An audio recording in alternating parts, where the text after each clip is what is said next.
오늘 본문의 말씀도 한 가지 주제가 아니라 여러 가지의 주제들이 섞여져 있습니다. 그래서 본문의 말씀을 한 주제씩 분석해 가면서 살펴보려고 합니다. 먼저 22절의 말씀을 살펴보려고 하는데요. 여호와께서 주시는 복은 사람을 부하게 하고 근심을 겸하여 주지 아니하시느니라 라는 말씀입니다. 이 말씀은 아주 매혹적인 말씀입니다. 부하게 되는 것만 해도 매혹적인 말씀인데, 부하게 되는 것이 부가 따라오는 것이 아무런 근심이 없는 그런 부가 오게 되는 것이다 라고 하는 것이니까 정말 매력적인 것이죠. 항상 좋은 게 있으면 나쁜 것도 같이 따라오게 되고, 항상 모든 게 다 완벽하게 100%다 좋은 게 아니라 어느 정도 좋고 또 그 가운데는 나쁜 것까지 같이 따라오는 그런 일들을 우리가 경험을 많이 하게 되는데, 오늘 22절 말씀에서 하시는 말씀이 무슨 말씀을 하시냐면, 여호와께서 주시는 복이라고 하는 것은 사람을 부하게 하기는 하지만 그러나 근심이 겸하여 오는 것이 아니다. 그러니까 어떤 복입니까? 완벽한 복이죠. 80점짜리 복이 아니라 100점짜리 복이다 이 말입니다. 그런 것을 가졌으면 좋겠습니까? 예, 가졌으면 좋을 거라고 생각이 듭니다. 온전히 좋을 수만 있다고 한다면 얼마나 좋겠습니까? 그런데 이렇게 100점짜리 복, 80점은 좋지만 20점이 안 좋은, 70점은 좋지만 30점이 안 좋은 그런 불완전한 복이 아니라 그런 나쁜 것이 하나도 없는, 그야말로 완전 무결한, 정말 아무런 흠도 없는 그런 완벽한 복이 우리들에게 주어진다고 한다면 너무나도 좋을 것인데, 오늘 22절 말씀에서 해주시는 말이 무슨 말이냐면, 그런 복은 어떻게 받을 수 있겠는가? 그 복은 누가 주신다고요? 여호와께서 주시는 복은 그런 복이다 라고 말씀해주고 계십니다. 자, 그러면 여호와께서 주시는 복이라고 하는 게 도대체 어떤 복을 가리켜서 여호와께서 주시는 복이라고 말하는 것일까요? 도대체 여호와께서 주시는 복이라고 하는 게 도대체 무슨 복을 가리켜서 그렇게 말씀하시는 것일까요? 만일 여호와께서 주시는 복이 있다고 한다면 여호와께서 주시지 않는 그런 복도 있습니까? 여호와께서 주시지 않는 그런 복도 있다는 말입니까? 여호와께서 주시는 복은 완전한데 여호와께서 주시지 않는 다른 복들은 불완전하다고 하는 그런 말이라고 한다면, 그러면 우리가 받는 복이 하나님에게서 받는 복도 있는 반면에 하나님이 아닌 다른 존재로부터 받는 그런 복, 예를 들면 사탄에게서 받는 그런 복도 있다고 하는 말입니까? 도대체 여호와께 받는 복이 무엇이고 여호와께로부터 받지 않는 복이라고 하는 것이 도대체 무엇을 가리키는 것일까요? 우리가 성경을 읽으면서 그냥 지나치고 넘어갈 게 아니고 도대체 이 말씀이 무엇을 가리키고 있는지, 도대체 어떤 의미인지 질문을 한번 던져보아야 하는 것이죠. 도대체 여호와께서 주시는 복이라고 하는 게 도대체 어떤 복을 가리키는 것일까요? 여호와께서 주시는 복이 무엇입니까? 사실 이 세상에서 우리가 받는 모든 것이 그냥 저절로 우리들에게 굴러 들어오는 것입니까? 하나님의 뜻과 섭리 가운데서 우리들에게 오는 것입니까? 성경 전체의 가르침을 통해서 본다고 한다면 어느 것이 우리에게 오든, 그 무엇이 우리에게 오든 그 모든 것들이 다 누구로부터 온다고 고백할 수가 있나요? 하나님께로부터 온다고 그렇게 고백할 수 있지 않겠습니까? 참새 한 마리가 땅에 떨어지는 것도 하나님께서 허락하셔야 참새 한 마리가 땅에 떨어지는 것이고, 하나님께서 인정하시고 하나님께서 허용하시고 하나님께서 인도하셔야, 그래야 우리들의 이 삶 가운데서 모든 것들이 일어난다고 한다면, 사실은 우리가 가지는 그 모든 것들이 다 누가 주신 거예요? 하나님이 주신 거란 말이에요. 그러니까 우리들에게서 가지고 있는 모든 것들이 다 누가 주신 거예요? 다 하나님께서 주신 거예요. 다 하나님께서 주신 것이고 하나님께서 주시지 않는 것이 아무것도 없는데, 그런데 오늘 본문에서 하는 말씀이 무슨 말씀을 하냐면, 여호와께서 주시는 복은 부를 주시고 부하게 하시고 그리고 근심을 겸하여 주시지 않는다고 말씀하시니까 이 말씀이 조금 어려운 것입니다. 이 세상에 좋아 보이는 것이든 나빠 보이는 것이든 모든 것들이 다 하나님의 뜻과 섭리 가운데 우리들에게 주어지는 것이라고 할 수 있는데, 도대체 여기서 그렇다고 한다면 왜 여호와께서 주시는 복이라고 하는 이런 표현을 하고 있는 것일까요? 도대체 여기서 말하는 여호와께서 주시는 복이라고 하는 것은 무엇을 의미하는 것이겠습니까?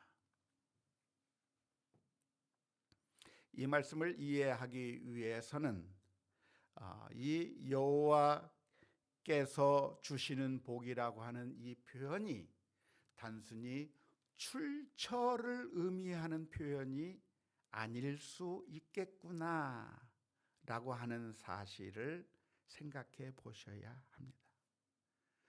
우리가 가지고 있는 모든 것들은 그 출처가 다 하나님으로부터 옵니다. 하나님께서 주시는 것이고 하나님께서 허용하셨기 때문에 우리가 얻게 된다고 하는 점에 있어서 우리가 가지는 모든 것들은 다 하나님으로부터 오는 것이라고 말할 수 있기 때문에, 여기서 말하는 여호와께서 주시는 복이라고 하는 이 표현이 복의 출처를 의미하는 표현이라기보다는 우리가 하나님의 말씀을 순종하면서 얻게 되는 복을 의미하는 것이라고 이해할 필요가 있습니다. 우리는 다양한 방법으로 우리가 원하는 것을 얻습니다.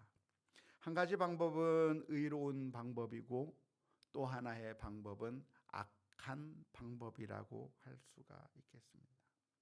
의로운 방법, 하나님의 말씀대로 순종하는 가운데 얻게 되는 것, 그러한 것을 가리켜서 여호와께서 주시는 복이라고 이해할 수 있는 것이죠. 우리가 지금 복을 구하는데, 우리가 정말 좋은 것을 구하고 있는데, 그 우리가 구하는 것이 하나님의 말씀에 순종하며 하나님께서 원하시는 방법대로 따라가며 하나님께서 원하시는 그 삶을 살면서 우리가 원하는 것을 구한다고 한다면, 그것은 무엇인가? 하나님께서 주시는 복이라고 표현할 수가 있는 겁니다. 그런데 그런 방법이 아니라 의롭지 않은 악한 방법을 통해서 우리가 원하는 것을 얻을 수도 있습니다. 악한 방법을 쓰는 것이죠. 예를 들자면 도둑질하거나 속여 빼앗거나 여러 가지 악한 방법으로, 그래서 우리가 원하는 것을 얻는 것은 우리가 하나님께 의지하고 하나님께서 나에게 복을 베풀어 주실 것을 의지하면서 얻는 복이 아니라, 하나님과는 상관없이 내가 내 힘으로 내 악랄한 방법을 통해서, 나의 사악한 방법을 통해서 내가 원하고자 하는 그것을 얻는 것이기 때문에, 그것은 여호와께서 주시는 복이 아니라 내가 내 마음대로 얻는 복, 내가 악한 방법으로 얻는 복이라고 표현할 수가 있는 것입니다. 그러니까 여기서 말하는 여호와께서 주시는 복이라고 하는 것은 출처를 의미한다기보다는 무슨 방법을 사용해서 복을 얻느냐의 차이점이라고 말할 수가 있겠습니다. 악한 방법으로 얻는 복은 어떤 결과를 가져오는가? 어떤 결과를 가져오겠습니까? 지금 당장은 좋아 보이지만 결국은 파멸로, 결국은 근심으로 갈 수밖에 없는 소득이 되는 것이죠. 의로운 방법, 하나님께서 정하신 법칙대로 순종하며 땀을 흘리며 노력하고 신실한 방법으로 하나님께서 규정하신 대로 열심히 노력해서 우리가 부를 얻는다고 한다면 그 부는 여호와께서 주시는 복이고, 그 여호와께서 주시는 부에는 근심과 걱정이 따라오지 않는 것이지만, 하나님의 방법이 아닌 방법으로 속이고 뺏고 악한 방법을 통해서 내가 하나님과는 상관없이 하나님의 법칙과는 정반대의 길을 걸어가면서 내가 내 능력으로 내가 마음대로 갈취하는 그런 사악한 재물들은 지금 당장은 힘 있어 보이고 지금 당장은 좋아 보이게 되겠지만 결국에는 그 물질로 인해서 우리가 파멸로 나아갈 수밖에 없고, 결국 그 물질 때문에 우리가 더욱더 근심하는 결과로 갈 수밖에 없다고 하는 점을 오늘 이 22절의 말씀 가운데서 가르쳐주고 있는 것입니다. 그러니까 결론은 무엇입니까? 버킹엄이죠. 결론이 뭐예요? 하나님의 말씀대로 순종하며 하나님께서 원하시는 삶을 살면서 부를 축적하라 라고 하는 것이 결론의 말씀인 거죠. 정직하게 하나님의 말씀대로 사는 가운데 신실한 방법으로 얻을 모든 부를 축적해 나가고 재물을 축적해 나갈 수 있다고 한다면 근심이 없을 것이지만, 정직하지 못한 방법, 불의한 방법으로 많은 것을 얻게 된다고 한다면 그것이 결국은 근심으로 이어질 수밖에 없다고 하는 사실을 우리 성도들이 깊이 기억하고 매 순간순간마다 우리들에게 결단의 순간들이 오게 될 텐데, 그 결단의 순간에서 믿음의 결단들을 할 수 있는 우리 모두가 다 될 수 있기를 주님의 이름으로 축원합니다. 그렇다고 한다면 22절의 말씀이 오늘 읽은 성경 다른 구절들과 분리되어 있는 것이 아니라 다른 구절의 말씀들과 연결되어 있다고 하는 사실을 알 수가 있습니다. 23절부터 계속해서 의인과 악인의 이야기를 계속해서 반복하고 있는데요, 23절에서 이렇게 표현하고 있습니다. 미련한 자는 행악으로 낙을 삼는 것 같이 명철한 자는 지혜로 낙을 삼느니라. 24절의 말씀에 악인에게는 그의 두려워하는 것이 임하거니와 의인은 그 원하는 것이 이루어지느니라. 25절의 말씀에 회오리 바람이 지나가면 악인은 없어져도 의인은 영원한 기초 같으니라. 28절의 말씀에 의인의 소망은 즐거움을 이루어도 악인의 소망은 끊어지느니라. 29절의 말씀에 여호와의 도가 정직한 자에게는 선성이요 행악하는 자에게는 멸망이니라. 30절 말씀에 의인은 영영이 이동되지 아니하여도 악인은 땅에 거하지 못하게 되느니라 라고 말씀하고 있습니다. 누가 지혜로운 자입니까? 지혜로운 자는 어떤 기발한 아이디어를 생각해낼 수 있는 사람이 지혜로운 자가 아니고, 지혜로운 자는 하나님을 두려워하는 자가 지혜로운 자인 겁니다. 하나님을 두려워하기 때문에 하나님의 말씀대로 순종하며 사는 것이고, 그렇게 하나님의 말씀에 순종하며 사는 자는 의로운 사람이고 의롭게 행하는 자인 것이고, 그렇게 의롭게 행동한다고 하면 그런 사람에게는 두려울 일이 없을 것이고, 그 의로운 자에게는 자신들이 원하는 것들이 이루어지게 될 것이고 소망이 이루어진다라고 하는 것이 금방 읽은 말씀의 그런 의미입니다. 반대로 누가 어리석은 자인가, 누가 미련한 자인가? 그런 사람은 하나님을 두려워하지 않는 자가 미련한 자요 어리석은 자이고, 따라서 하나님을 두려워하지 않기 때문에 악을 행하는 것이며, 악을 따라 행하다 보면 성공하는 것이 아니라 결국은 두려워하는 그것이 임하게 될 것이고 결국은 멸망의 길로 가게 될 것이다. 의인의 길과 악인의 길이 있는데 그 길이 완전히 다르다고 말씀하고 있는 것이고, 지금은 의인의 길이나 지금은 악인의 길이나 별반 차이가 없는 것처럼 보여요. 이것이 우리들을 늘 유혹하는 것이죠. 의롭게 살아보았자 별거 없네, 악하게 살아도 괜찮네 라고 하는 것이 우리들을 혼란스럽게 만드는 겁니다.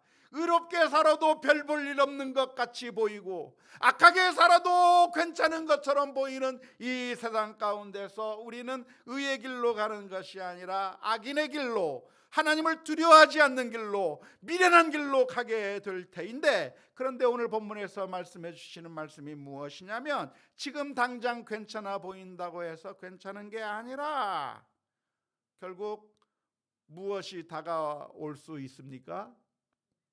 회오리 바람이 다가오면 어떻게 돼요? 악인은 어떻게 된다? 없어져 버린다 이거예요. 회오리 바람이 불지 않으니까 괜찮은 것 같은데, 회오리 바람이 불어 닥치면 결국 산성이 아닌, 그 반석이 아닌 그 집은 무너질 수밖에 없는 것이다 하는 거예요. 기초가 튼실하지 못하면 결국 무너져 버릴 수밖에 없다고 하는 것인데, 바로 이 잠언서의 말씀을 읽다 보니까 예수님께서 해주신 말씀이 기억이 납니다. 예수님께서 마태복음 7장 24절에서부터 27절의 말씀에 이렇게 말씀해 주셨습니다.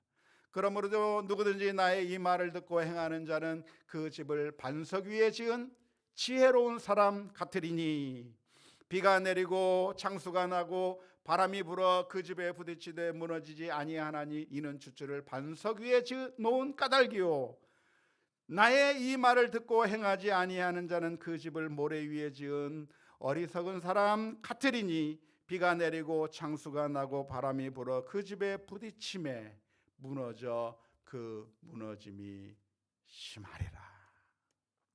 예수님께서도 지혜로운 사람과 어리석은 사람에 대해서 말하고 있는 겁니다.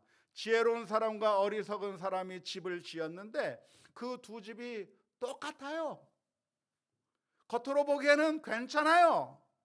지혜로운 사람이 지은 집이나 어리석은 사람이 지은 집이나 괜찮아요. 때로는 이 어리석은 사람이 지은 집이 훨씬 더 크고 훨씬 더 아름답고 훨씬 더 매력적으로 보일 수가 있어요. 그런데 언제 문제가 되는 겁니까? 우기가 되어 창수가 나기 시작하면, 비가 내려서 물길이 쫙 다가오게 되면 모래 위에 세운 집은 무너져 버리는 것과 마찬가지로 악인의 길은 곧 쓰러질 수밖에 없으니까 결론은 뭡니까?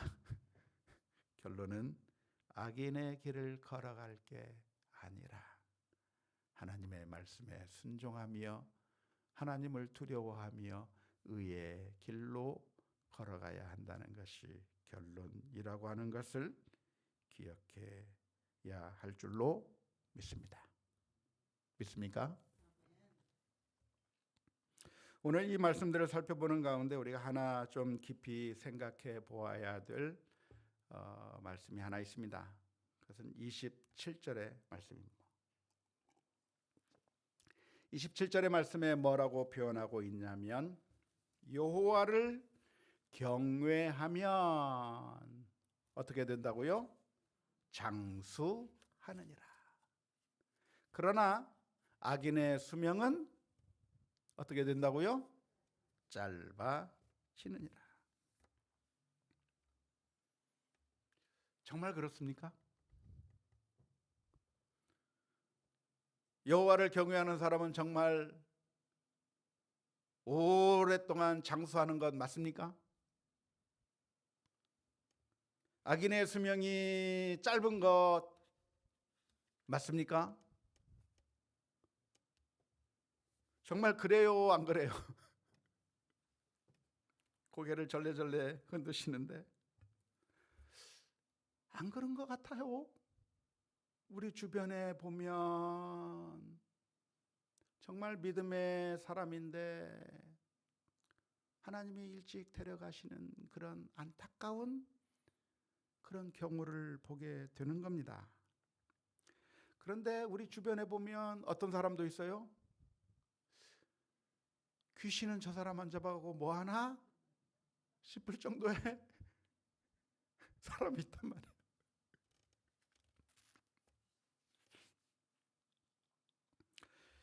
성경 말씀이 틀린 겁니까?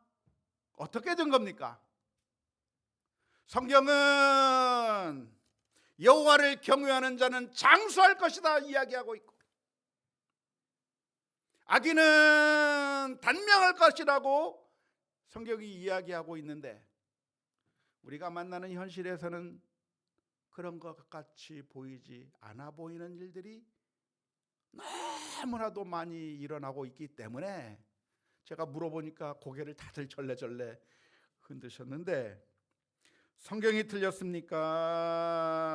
우리가 잘못 보고 있는 건가요? 악과 하나님을 경외하는 것과 생명과의 관계가 무슨 상관관계가 있는 건가요? 아예 없는 것인가요? 도대체 무엇일까요? 아무리 생각을 해보아도 장수하는 것이 의인이냐 여부와는 아무런 상관관계가 없어 보인다고 하는 것이 오늘 우리의 문제입니다. 정말 단명한 사람들은 악인들이어서 단명했을까요? 정말 지금도 오래 살고 있는 사람들은 선한 사람이기 때문에 오래 살고 있는 것일까요? 아무리 생각해 보아도 그런 것 같지 않고, 그렇다고 한다면 성경 말씀이 잘못된 것일까요? 성경이 오류가 있는 것일까요? 왜 성경은 이런 별로 납득이 안 되는 말씀이 기록되어 있는 것일까요? 그런데 이 말씀에만 여기에 이렇게 써 있는 것이 아니라 10계명 가운데 제5계명에도 이런 말씀이 기록되어 있는데요. 부모를 공경하기면 하나님께서 주신 이 땅에서 너희의 생명이 길리라 라고 말씀해 주셨고, 그 말씀을 신약 성경인 에베소서 6장에서도 반복해서 이렇게 말씀해 주고 있습니다. 내 아버지와 어머니를 공경하라. 이것은 약속이 있는 첫 계명이니 자녀들아 주 안에서 너희 부모에게 순종하라. 이것이 옳으니라. 내 아버지와 어머니를 공경하라. 이것은 약속이 있는 첫 계명이니 이로써 내가 잘 되고 땅에서 장수하리라. 부모를 공경하면 장수한다고 되어 있습니다. 우리 외갓집 식구들은 다 90세, 100세 막 이렇게 사시는데 부모를 공경해서 그런 건가요? 왜 그렇죠? 실제로 우리가 느끼는 것은 부모를 공경하는 것과 부모에게 순종하는 것과 생명의 길이와는 아무런 관계가 없는 것처럼 느껴지는 경우가 많습니다. 성경이 틀렸나요? 그럼 어떻게 하면 좋습니까? 저는 이 말씀이 담배와 같다고 생각이 듭니다. 담배가 뭐냐? 담배라고 하는 것은 건강에 좋지 않은 겁니다. 그래서 담배를 피면 건강이 나빠지게 돼 있고, 담배를 피면 암을 비롯해서 여러 가지 심각한 질병을 걸릴 수가 있겠고, 더 나아가서 수명이 단축될 수 있습니다.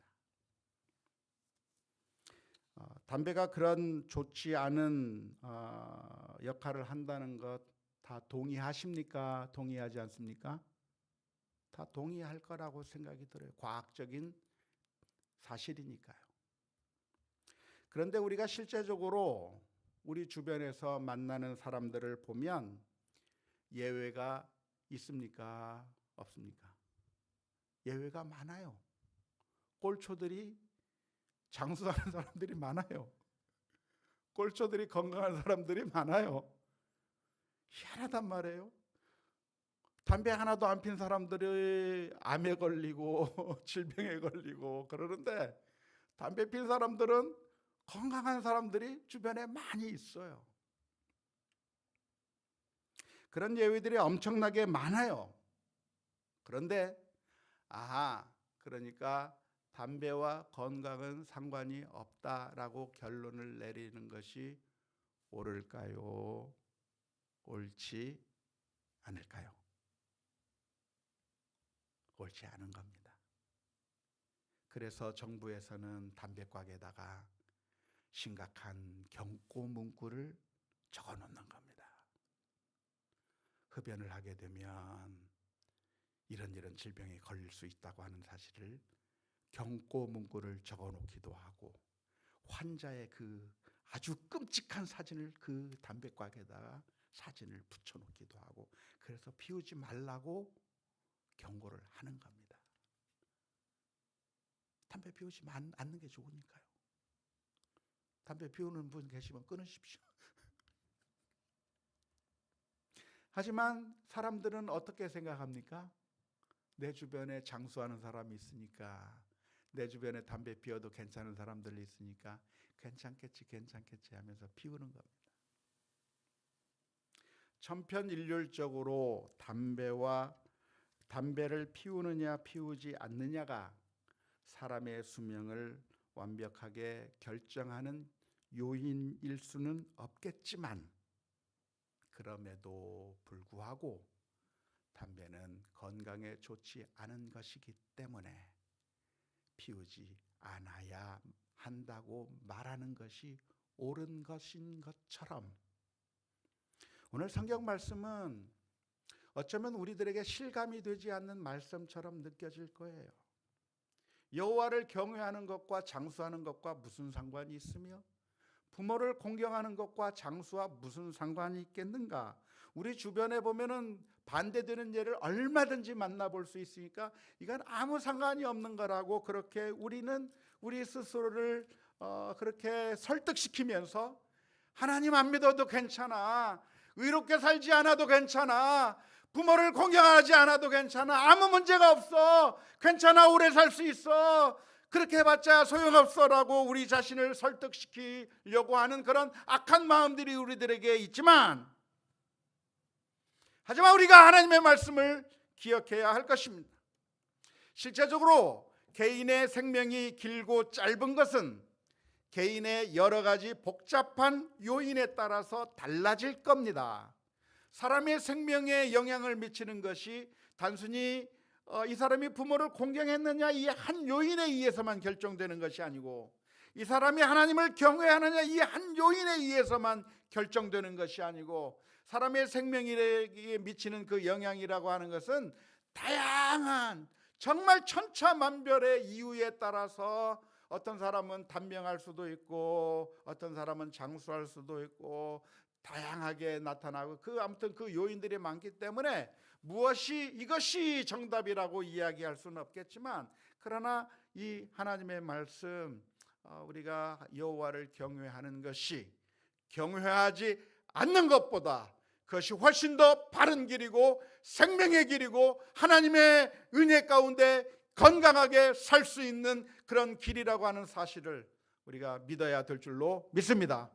우리가 담배가 우리의 건강을 해치는 것이라고 확신할 수 있는 것과 마찬가지로 우리는 이 말씀이 우리의 인생 가운데 이렇게 나타나지 않는 것처럼 보인다고 할지라도 이것이 하나님의 말씀이고 하나님을 경외하며 살아야 되겠구나 뿐만 아니라 우리가 부모를 공경하며 사는 것이 옳은 것이고 그것이 장수의 그런 약속이 있다고 하는 사실을 믿으며 믿음으로 살아가야 될 줄로 믿습니다.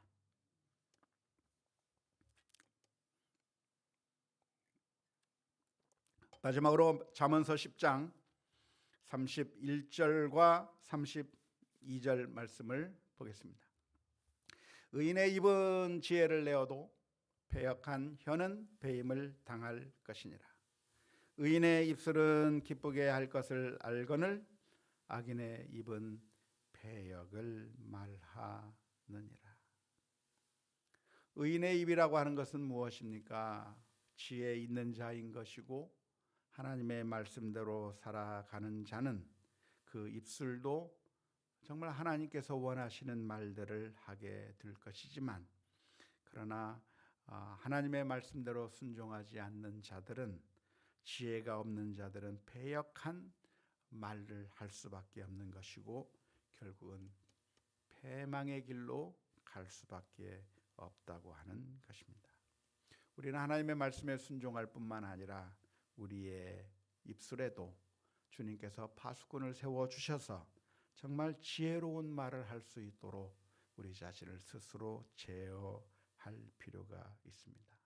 의인의 혀를 가지고 있는 것이 생명의 길이고, 또한 악인의 혀를 가지고 함부로 말하는 것이 그것이 망하는 길이라고 하는 사실을 기억하면서 믿음으로 우리들의 입술 가운데서 선하고 의로운 말들이 나올 수 있도록 우리가 주님께 기도하며 나아가야 될 줄로 믿습니다. 우리의 인생 가운데 늘 넘어지는 것이 우리들의 모습입니다. 이 하나님의 말씀대로만 살 수 있다고 한다면 얼마나 좋겠어요. 그러나 이런 말씀대로 살지 못하고 늘 넘어지고 또 넘어지기 때문에, 그래서 예수님께서 우리를 위해서 이 세상에 오셨습니다. 그래서 우리가 넘어질 때마다 주님 앞에 다시 회개하고 나아가야 될 것이고, 또한 주님의 성령을 의지하고 간구하면서 주님께서 원하시는 믿음의 길을 걸어가게 해달라고 날마다 기도하며 나아가는 우리 모두가 다 될 수 있기를 주님의 이름으로 축원합니다.